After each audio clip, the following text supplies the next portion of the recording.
So we are here to discuss about this topic, the pressure paradox. So ये अपने आप में ही बहुत इंटरेस्टिंग टॉपिक है, कैसे कि हमारी लाइफ होती ही ऐसे है, मतलब हम सभी प्रेशर में होते हैं, but we just need to learn how to cope it with this. So here we're going to discuss that कि मेरी लाइफ में एज अ वुमेन राइडर मैं कैसे रोड पे निकलती हूँ और फियर देखती हूँ और कितने सारी प्रॉब्लम्स मुझे राइड करते हुए आती हैं और कितने ज़्यादा जजमेंट्स मुझे देखने पड़ते हैं रोड पे जाते हुए. तो ये सारी प्रॉब्लम्स मुझे राइड करते हुए आती हैं. ये आई थिंक हर किसी को किसी ना किसी चीज़ में आती होगी. मतलब कोई जॉब कर रहा है तो उसमें भी ऐसी प्रॉब्लम्स आती ही होंगी. Okay so sorry for this. मेरा भी सब कुछ डिस्टर्ब हो गया, बट दैट्स ओके. सो ऐसी प्रॉब्लम्स हमें हर चीज़ में कहीं ना कहीं आती हैं कि इतना ज़्यादा प्रेशर हमें फेस करने को मिलता है हर चीज़ में, लेकिन हमें उससे निकलना कैसे, उसको ब्रेक थ्रू कैसे करना है और उसमें आगे बढ़ के अपने फियर को एक अपॉर्चुनिटी में कैसे बदलना है, उसको फ्यूल कैसे बनाना है, that's all we need to learn, right. तो अभी I will share you some of my moments कि मेरा लाइफ का मंत्र क्या है, मैं कैसे राइड कर पाती हूँ, कैसे ट्रैवल कर पाती हूँ. So basically there is just one thing. कोई भी अपॉर्चुनिटी या फिर कोई भी चैलेंज मेरी लाइफ में आता है तो मैं उसको एक्सेप्ट करती हूँ. डर सबको होता है हर चीज़ में. फॉर एग्ज़ाम्पल मेरा ये टेड टॉक था. आई हैव नेवर स्पोकन इससे पहले कभी भी. I was the last person in my school जो स्टेज पे जाके बोले, but here I am. Why? Because I took this as a challenge and I turned it into the opportunity, right. मुझे उतना ही डर लग रहा था जितना किसी को भी डर लगता है, but I took it as a opportunity कि मैं इस डर को कैसे जीतूंगी ताकि ये डर मेरे अंदर से ख़त्म हो. ऐसे बहुत सारे मेरी लाइफ में प्रॉब्लम्स आई हैं या फिर कोई भी चैलेंजेस आए हैं जिसको मैंने एक्सेप्ट किया है और उसको ओवरकम किया है, क्योंकि ये डर ही तो होता है ना जो हमें रोकता है. अब ये डर को ही अगर हम ख़त्म कर दें धीरे धीरे करके तो बहुत ईजीली हम कोप अप कर पाएंगे. I am not saying, I can not deny कि प्रेशर ख़त्म हो जाएगा. Pressure will be still there, but we just need to learn कि उसको डील कैसे करना है. तो I will share you some of my moments, interesting moments. कि जब मैं अरुणाचल प्रदेश एक जगह है नॉर्थ ईस्ट में, उसमें मैं एक राइड पे गई हुई थी. एक जगह का नाम है मेशुका. तो एक बहुत ही ऑफ बीट जगह है. तो आप ऑफ बीट बोल रही हो तो उससे समझ आया होगा कि रास्ते कैसे होते होंगे. तो वहाँ पे ना रोड बन रही थी मतलब वो माउंटेन्स कट कर रहे थे और रोड्स नहीं थी वहाँ पर. They were just building the road. तो वहाँ पर स्लशी था, पूरी रोड्स टूटी हुई है. रोड तो थी नहीं, खैर बम्पी था बहुत ज़्यादा, गड्ढे थे बहुत ज़्यादा. 3 girls we started riding. We were 3 of us. 2 of my friends were from Assam only. So we started riding and we were going to Meshuka. We were on 3 bikes. तो हमने राइड स्टार्ट की तो अंधेरा हो गया due to some reason, क्योंकि वहाँ पे टाइमिंग्स होते हैं कि इस टाइम पे बंद हो जाता है क्योंकि they start doing some mountain work. तो वी स्टार्टेड राइडिंग. फिर अंधेरा हो गया. उसके बाद हमारी एक जो लड़की थी वो रोने लग गई क्योंकि उसकी बाइक 10 से भी ज़्यादा बार गिरी होगी, क्योंकि इतना बेकार रोड हमारे लिए बहुत बड़ा चैलेंज था. लेकिन हमने फिर भी राइड की. वो रोते रोते साइड में बैठ के बोलती, 8 बज रहे थे रात के, कि मैं इससे आगे राइड नहीं कर सकती. वी वर लाइक रात के 8 बज रहे हैं, we are in the middle of the jungle and we will have to ride to some बस्ती और something. She said no I can not. फिर हमने कहीं से अरेंज करके किसी लोगों को बुलाया. दे टुक हर बाइक एंड हर कि वो किसी घर में किसी बस्ती में जाके हमें सो सके हम. तो वी वेंट देयर. किसी बस्ती में जाके हम सोए हैं रात को.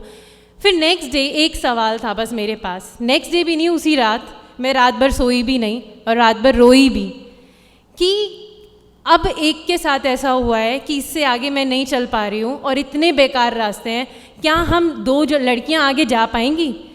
We had a big question. तो हम पूरी रात सोचते रहे कि अब मैं क्या करूँ. That was a great what do I say, adventure, but एक डर भी था अंदर. So I turned it into an opportunity. It was a challenge. I took the challenge and I did it. I thought कि अगर आज मैंने इसे नहीं किया, कल को फिर ये सिचुएशन आएगी और फिर से मुझे डर आएगी और फिर से मैं रोऊंगी और इस डर से कभी आगे नहीं बढ़ पाऊंगी. तो जैसे होता है ना कि डर ऐसे काम करता है, जैसे जब कांटा चुभ जाता है तो हम जब उसको निकाल लेंगे नहीं तो वो दर्द ख़त्म कैसे होएगा. एक बार निकाल रहे तब तो दर्द होगा, लेकिन उसके बाद वो निकल ही जाएगा ना, तब पेनफुल नहीं रहेगा. ये सिचुएशन भी मेरे लिए वैसी ही थी. अगर मैं उस दिन उस चैलेंज को एक्सेप्ट करके नहीं जाती तो नेक्स्ट राइड पे मैं कभी जा ही नहीं पाती और वो ऐसे चैलेंजेस में आगे ले ही नहीं पाती. तो ये ऐसी सिचुएशन रही और वो मैंने किया. उसी रोड से गई, हम गिरते पड़ते कैसे भी करके पहुँचे और जो सेटिस्फैक्शन मुझे मिली, और उस दिन के बाद से आज तक जो मैं राइड कर रही हूँ, ऐसी सिचुएशन अब मेरे लिए ऐसे बन गई है कि अगर एक चैलेंज को आप एक्सेप्ट करके उसे अपॉर्चुनिटी में बना दोगे तो वो आपके लिए लाइफ लॉन्ग एक लेसन बन जाता है कि, और एक बहुत इजी वे आउट हो जाता है कि आपने ये किया है, आपके लिए अब ये इजी है. तो अब उसको डर के पीछे बैठना, किसी भी चैलेंज को एक्सेप्ट ना करना, वो एक बहुत ही अलग चीज़ हो जाती है. उसको नहीं करना चाहिए. और मेरी लाइफ में ना ऐसे ही रहा है कि मुझे चैलेंजेस लेना बहुत पसंद है. क्यों? क्योंकि चैलेंज जब हम लेते हैं ना तो उसको हम जब करते हैं तो एक अलग ही फील आती है. एक चैलेंज होता है कि लोग हमें दे रहे हैं, कि लोगों ने, जैसे मेरे पेरेंट्स ने मुझे बोला था कि आपको टीचर बनना है. I was a teacher before this, but I did not take it as a challenge, I just did it. But then I took the challenge of mind कि मेरे को राइडिंग करनी है और मुझे ट्रैवल करना है. Basically I just wanted to travel. Riding तो बाद में आई है कि मुझे बाइक से ट्रैवल करना है. जब मैंने बाइक ले ली तो जब मैंने इसको चैलेंज ले लिया, आई am doing it and I am loving it. और ये एक मेरे लिए अपॉर्चुनिटी भी तो बनी गई है ना. अब I am riding all over the country. मैं अपनी कंट्री में घूम रही हूँ, उधर से उधर अकेले घूम रही हूँ. तो ये इसमें कितनी लर्निंग होती है. आई थिंक आप लोग जब भी बाहर जाते होगे, थोड़ा सा भी आपको सुकून तो मिलता है ना. अपना काम छोड़ के जाते हो, कितना अच्छा फील होता है. मेरे लिए वो लाइफ है, वो मेरा काम बन गया है कि मैं ऐसे ही रहती हूँ. अब ये एक बहुत बड़ा चैलेंज भी होता है कि बाहर रहना, बट ये मेरे लिए बहुत अच्छा, बहुत अच्छे से वर्क कर रहा है. अब जब मैंने सबसे पहले, मेरे पास ना स्कूटी हुआ करती थी, फिर मैंने सोचा कि आई नीड समथिंग पावरफुल. जो मैं रोड पे चलाऊँ तो I need something powerful. Then I thought of bike. मुझे बाइक बचपन से आती थी चलानी, बट नेवर थॉट, माइंड में ही नहीं आया ना, लड़कियों को बाइक को भी कोई सोच भी नहीं सकता. बट आई थॉट कि नहीं, I took it as a challenge again कि जो चीज़ नहीं लेनी है और जो चीज़ ऐसे मना की हुई है वो तो मुझे लेनी है और मुझे करनी है. And that challenge is just for me, not to show anybody. अपने लिए मैंने वो बाइक ली और फिर मैंने ट्रैवल करना तब भी स्टार्ट नहीं किया था. I just wanted to travel before that also. बचपन से ही मैंने अपने रूम में लिखा हुआ था, इतना बड़ा बड़ा poster, that I just wanted to travel the whole world. But जब बाइक आ गई, मैंने स्टार्ट कर दी अपनी जर्नी ट्रैवल करने की, और आज तक मैं ट्रैवल ही कर रही हूँ. तो ऐसी बहुत सारी सिचुएशंस आती हैं जिसमें आपको अपॉर्चुनिटीज़ मिलती हैं और उसको ओवरकम करने का मौका भी मिलता है अपने चैलेंजेस को. तो ऐसे ही एक बार क्या हुआ था, मैं आदि कैलाश ओम पर्वत जा रही थी, तो वहाँ पर water crossing I. Water crossing is basically एक रिवर फ्लो कर रही होती है, उस पे से आपको बाइक लेके जाना होता है. कार इज़ स्टिल ईजी, पर बाइक ना डिसबैलेंस हो जाती है. बट देन आई थॉट कि that was tough for me, कि एक बहुत हैवी बाइक के साथ I have to cross the river. I stop there, और वो डर मेरे सामने था कि अब मैं कैसे करूँ. आई हैड अ पीपल, मेरे साथ आर्मी की टीम थी पूरी, एंड रॉयल एनफील्ड मेरी टीम थी पूरी, रॉयल एनफील्ड की टीम. दे सेड कि हम आपकी बाइक को उधर ले जाते हैं, will help you. And I was like no, this is my life, but not exactly my life, this is my challenge. ये मेरा खुद का चैलेंज है कि मुझे ये क्रॉस करना है, ताकि आगे मेरे को ये ऐसी सिचुएशन ना आए कि मैं 10 बार सोच रही हूँ इस चीज़ को करने से पहले.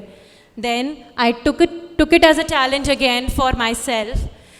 तो मैंने उस रिवर क्रॉस रिवर क्रॉसिंग को क्रॉस किया and I could do it. और वो मेरे लिए उस दिन के बाद से अभी तक वो डर वापस नहीं आया है मेरे सामने कभी भी।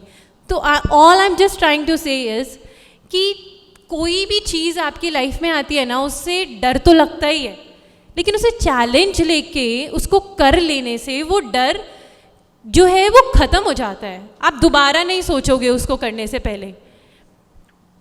सो ऐसी सिचुएशंस लाइफ में बहुत बार आती हैं।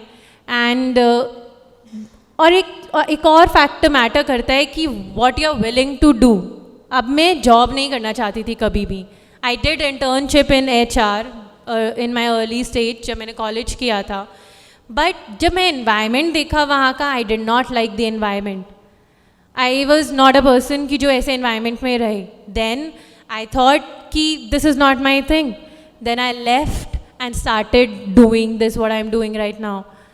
फिर ये मेरे लिए ऐसा था कि अगर आपकी विल है ना, आप जो भी करना चाहते हो, जो भी आपका पैशन है, आप उसी में कर पाओगे। अब जैसे लोग कहेंगे कि लड़कियों के लिए इट्स नॉट ईजी, कि आपकी कितनी सेफ्टी वो होती है, इसमें प्रॉब्लम आती है सेफ्टी को लेकर, कितनी आपके ऊपर जजमेंट्स आती हैं, आप अकेले कैसे ट्रैवल करते हो, स्टे, और ये सारी चीज़ें प्रॉब्लम्स आती हैं। बट मेरे लिए ये प्रॉब्लम नहीं है। Why? Because I am willing to do this.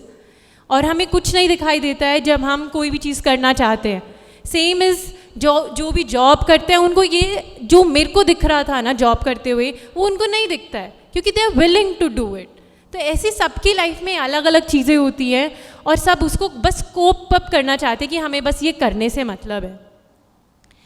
तो ऐसे ही बहुत ईजी बन जाती है लाइफ। और बस मैं यही कहना चाहूँगी कि अपनी लाइफ में किसी भी चैलेंज को एक्सेप्ट करके उसको ओवरकम कर लेना इज़ बेटर, कि वो बार बार डर आपको ना डराए, क्योंकि डर अनअवॉइडेबल होता है। डर किसी ना किसी रूप में आपके पास ज़रूर आएगा। तो इस बेटर कि उस डर को ख़त्म कर दो। तो अब डर को ख़त्म करने के साथ मैं भी ख़त्म करती हूँ।